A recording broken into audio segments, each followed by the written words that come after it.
किरण भाऊ, आज आपण कोणत्या गटातून फॉर्म भरलाय आणि कोणत्या पक्षामाध्यमातून? शेख आपलं आपलं नाव सांगा, कोणत्या गटात? माझं कोळा गटातून भरलाय.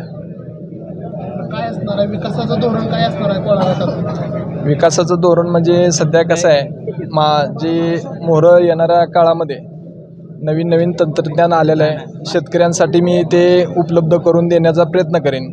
आज सगळा भर आमच्या भागामध्ये डाळिंबची शेती मोठी आहे आणि त्या शेतीला नवीन तंत्रज्ञान त्याची जर जोड झाली तर शेतकऱ्यांचं भरभराटी होईल. आणि आमच्या भागामध्ये पाण्याचे आता सध्या चांगल्या पद्धतीने उपलब्ध झालेलं आहे.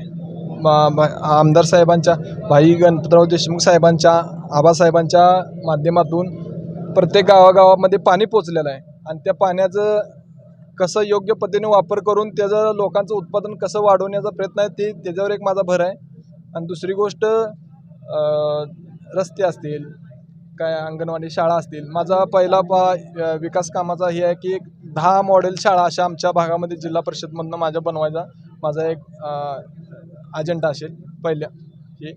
आणि आमच्या भागामधनं बाकीच्या अनेक गोष्टी आहेत, सर्वसामान्य माणसाच्या अनेक अडचणी आहेत, ती सोडवण्याचा मी प्रयत्न करेन. तुम्ही एक व्यावसायिक उद्योजक आहे, तरुणांसाठी काय संधी उपलब्ध करून द्यायच्या?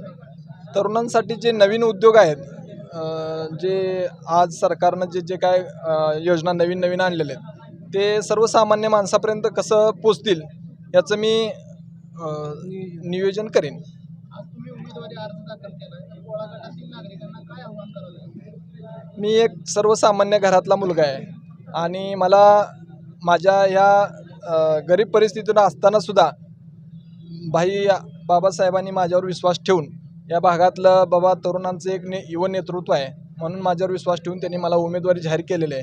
त्याचं मी कडेकोट पालन करून सर्वसामान्य माणसाचा कसा न्याय देता येईल ही मी त्याची जबाबदारी करेन.